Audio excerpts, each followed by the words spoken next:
Hi guys, welcome to Gemma B Makes. I'm Gemma and this is my crafty channel where I talk about all the things that I've been making over the past couple of weeks. I tend to talk about knitting, spinning, crochet, sewing, any kind of crafty rabbit hole that takes my fancy at the time. This week I'm going to be talking about some knitting, spinning and some sewing.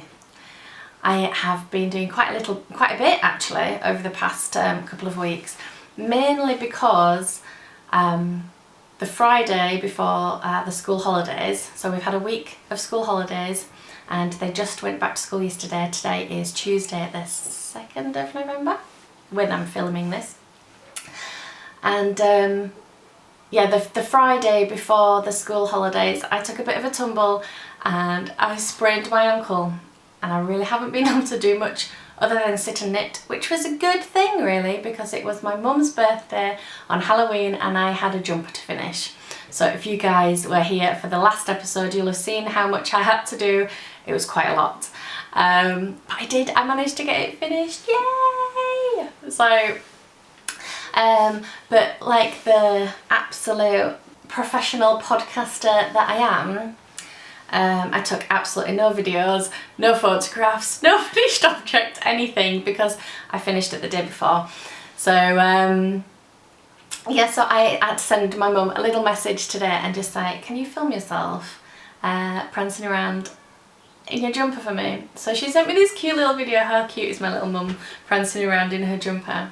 It was also at this time that I realised I think the sleeves might be the wrong size, the different sizes. I don't know how the different sizes, because I literally counted the rows. I counted all of the rows. I don't know how they've managed to do that. I don't know if it's just how it's sat, how she's wearing it. I have no idea. I might have to have it back. I've got lots of yarn left over, Mum. I will fix it for you. But yeah, how cute is that? So it did turn out quite big, I think. I think I probably could have gone down. That would have meant that I made the smallest size. I think the difference in the rib at the bottom on the hem and the like the poofiness of the jumper is very different. Like the tension wise, obviously I've gone down a needle size, but it really did draw it in. But I think it's cute, and my mum likes it, and that's the main thing. She likes it, so we're all happy. Yes, I was very happy. And sorry, that was the Wool and Honey by Andrea Mowry. And it was knit up in some heritage yarn that I picked up on a D-stash from my friend Gwen. And it was a half wool, half acrylic, I think. You can go back to past episodes if you want to see the details.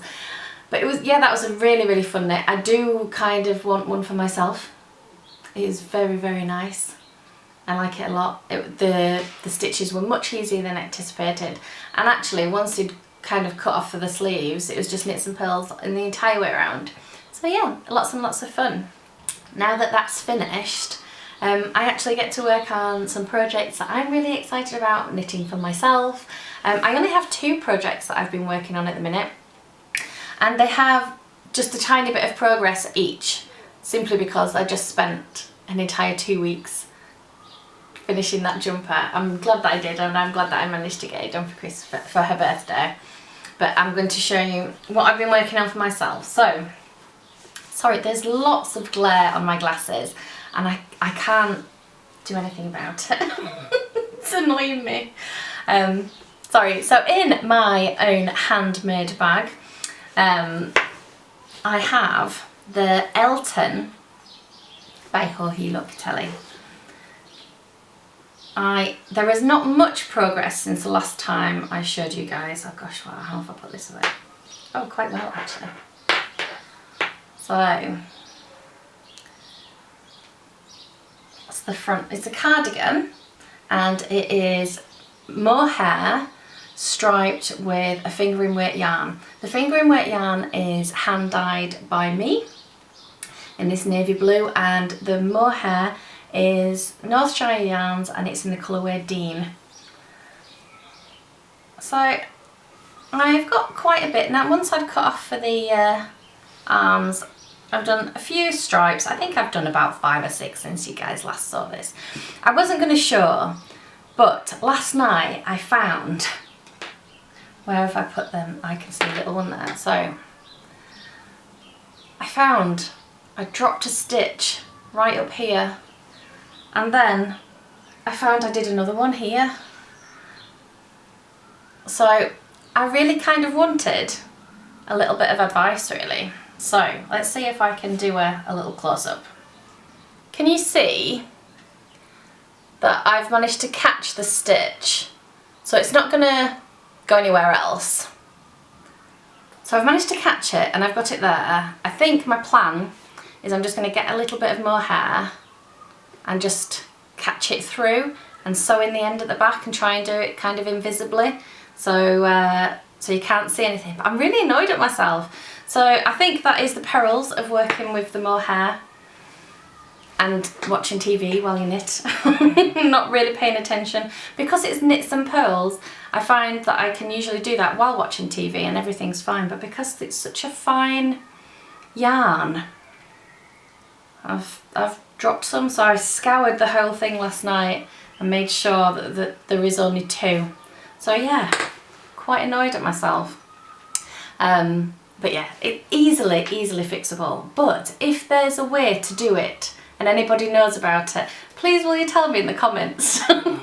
Because I am a little bit, yeah, I'd like to not be able to see that I've dropped those stitches. I think if I just catch it and sew it in at the back, it should be fine. I'm hoping. But yeah, if there's a little technique or anything, let me know.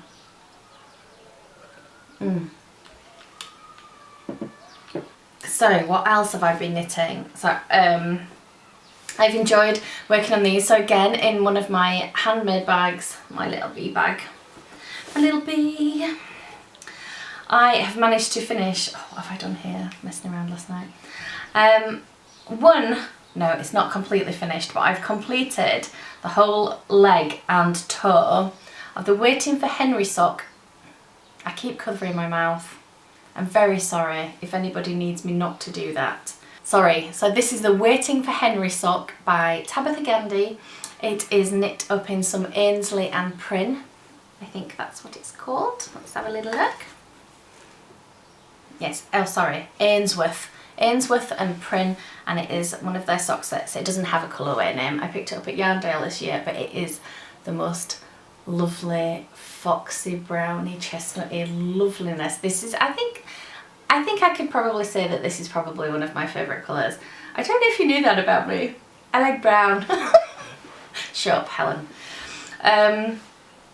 So this is really cool. So I don't know if you can see, they're quite different sizes from the bottom to the top. I started with the 72 stitch cast on, and I did the colour work up until down, I followed the pattern, sorry, until down here, until I was about ready to cut in for an afterthought heel. And then I started doing a plain stocking stitch on the back. And I also decreased down to 64 stitches because I've got some serious cankles. And I wanted to make sure I could get the colour work over my foot. I'm really happy with the colour work. I'll see if I can, it's come out really nice. I'm really impressed with it. And I even sewed in my floats. I mean my ends. I've sewn in my ends. But yeah, it's really stretchy. I've got there's no like tightness to it. Yeah, I'm really happy. It fits nice. Well, I've put it on my foot without the heel, and then obviously realised that I'd knit a good 2 inches longer than I needed to on the foot. So actually the heel's going to be cutting like quite down here, so that at the back of my leg I'm going to have quite a long bit that's not in the rib pattern, which is a little bit annoying, but it's going to be at the very back of my foot, and I don't care that much. But yeah, very enjoyable yarn, very enjoyable pattern, and I already cast on the second one, and I've managed to do that first little line of colour work. Super fun. very enjoyable. They're my two knitting projects that I've been doing at the minute. I don't really plan to cast anything new on for a little while either, because I've been really enjoying doing some sewing and spinning. So I think I'm going to concentrate on my spinning and my sewing for a little bit. I think I'll start by showing you my spinning, because I managed to finish a whole braid of this fibre. So this is, let's have a little quick look, Felt Studio UK. I picked this up at Yarndale this year. It's hand-dyed merino and silk is 70-30 mix. It's very nice. It's given me all sorts of lovely colour vibes. Not usually in my wheelhouse, you know I'm a brown girl. But I really liked this. So I've spun it one full braid. Let's get a little bit of a close-up. I spun this on my electric earwheel nano, and I spun a 2-ply yarn to try and get a fingering weight so that I could pair it with a hand-dyed yarn from Dusty Dimples and make a Laurel jumper. So the Laurel is a pattern by Along avec Anna. Anna Duveau? I can't remember her name. She's Along avec Anna on all platforms, and it's a really nice pattern. That is a very loud truck outside my house. So it was Zoe and Naomi of the Yarn Curator and Felicity Yarn Studio. I will link their podcast down below because they have hilarious podcasts. I love them both. We have kind of decided to do a little bit of a low-key Laurel along. I think we're probably going to start in the new year. This is the time for Christmas makes, and I'd quite like to have this second skein spun before I start actually knitting. I think I probably will have enough just with the 100 grams of yarn as a contrast colour.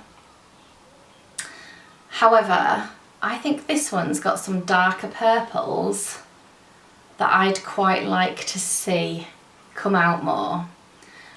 This one has turned a much more overtone of blue than this one shows, if you can see that.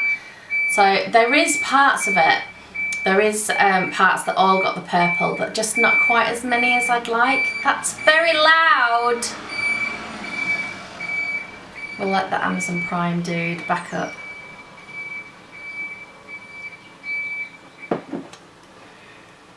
Rude. I'd close the window, but it's so echoey in here.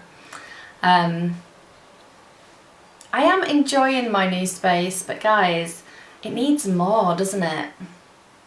I need some interest. I think I need a new big plant. I need less echo. So spoiled.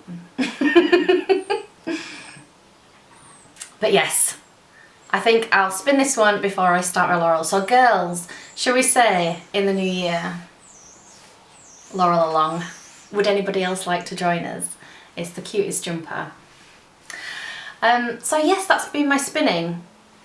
So as well as wanting to spin this next, actually on my wheel next, and I think I'm going to start tonight, it's going to be this. So I am part of the Guild of Spinners, Weavers and Dyers. Weavers, Spinners and Dyers. I'm not quite sure which way around that is. And I go to the Bradford meetings, and it is Bradford's 40th anniversary next year of being a guild. So we've all been given a little sack, a cutest little presentation bag.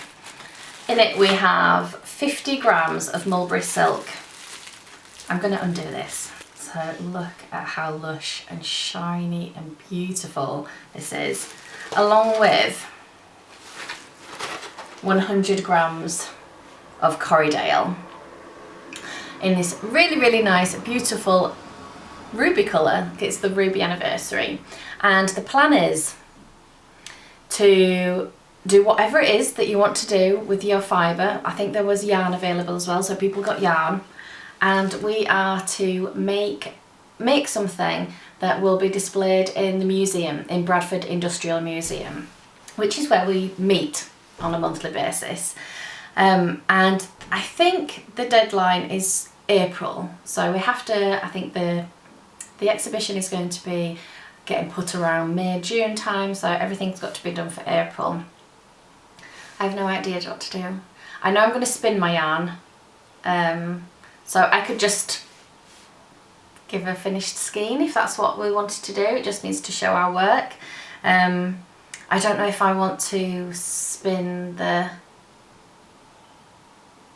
Corriedale on one bobbin and the silk on another bobbin and then ply them together, or if I want to spin them both separately and then knit something.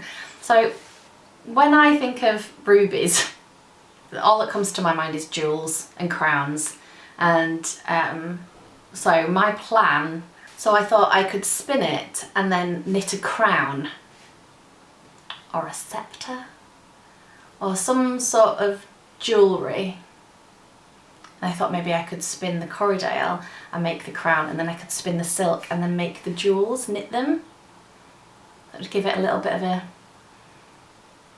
But then when we were talking as a group, I said something, I was like, I only think of jewels when I think of rubies, and I was like, well, that's very generic, not generic, obvious. It's a very obvious thing to think of.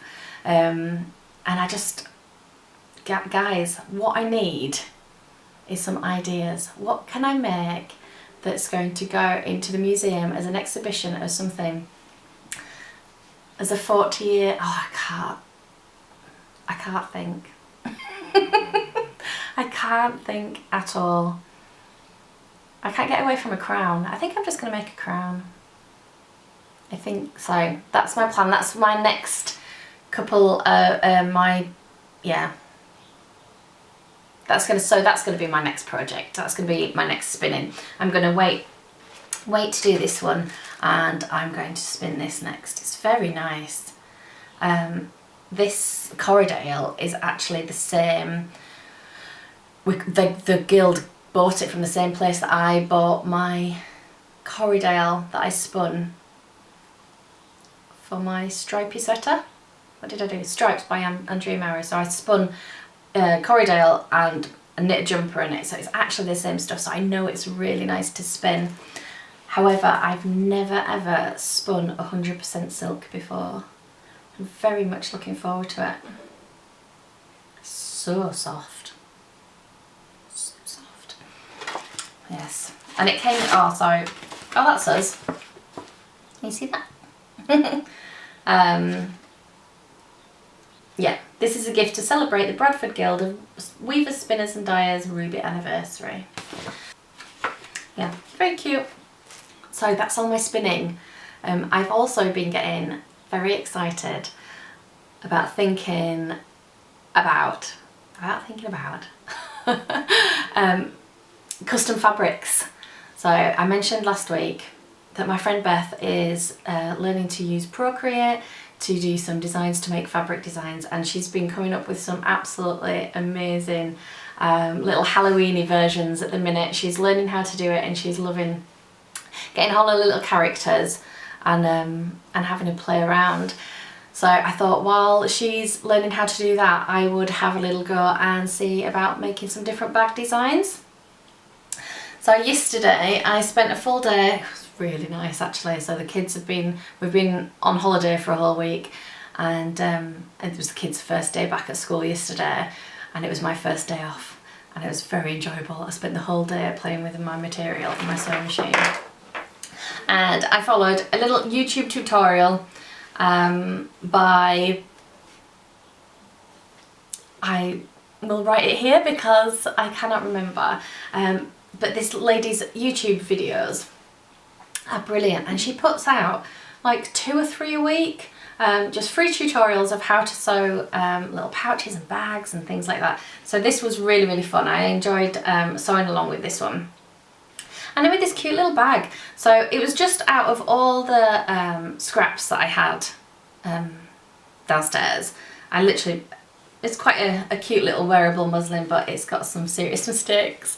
But I enjoyed making this. So it's got a little pocket on the front for your phone. I put a little snap on. So a little phone pocket on there and a little zip here. And this is the size for like cards.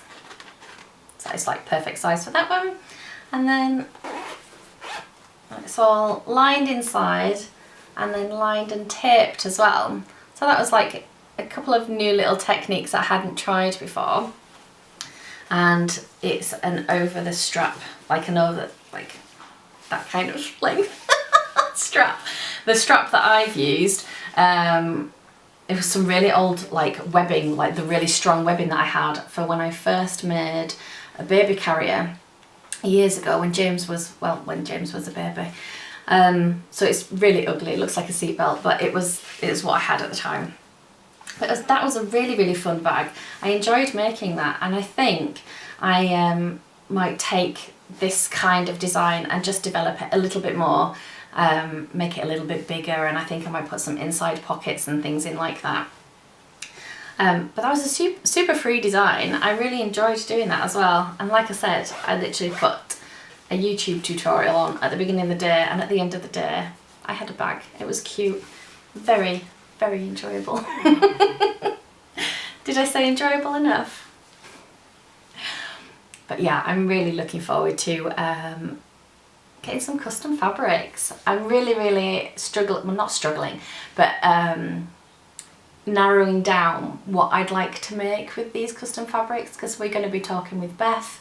What would she like to make? Do we want to make clothing? Do we want to make bags? Would I want to keep it knitting themed and make, I think, well, I will definitely make some of my knitting bags because I'm sure you guys would like to see them as well.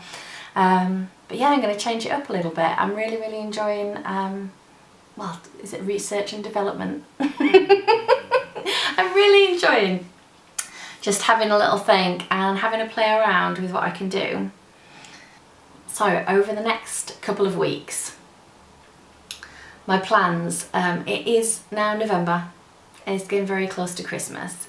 Now I have decided I am not making everybody Christmas presents this year. It's a good bloody job, isn't it? Because it's November and I should have started like months ago if I wanted to do it. But I really would like to make something for the Christmas table this year. Or maybe a tree skirt or something. I've got lots of Christmas fabric and I'm going to make myself something with the table. So that is my plans over the next couple of weeks.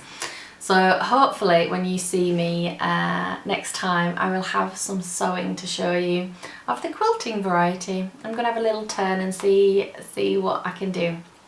See if we can have a little play. I might make some placemats or I might make the tablecloth. I haven't decided. I need to have a little deep dive on Pinterest and see what I can come up with and see what kind of patterns and things are available. I might actually buy one. That would make more sense, wouldn't it? Instead of just hack and dash, hack and sew like I like to. Yeah, maybe if I could actually purchase something where somebody could tell me what to do properly, that would make more sense. Maybe. I think that's everything I wanted to tell you guys. I did want to say a really big thank you to Zoe because I got the most amazing gift in the post. I haven't even brought it up. How ridiculous.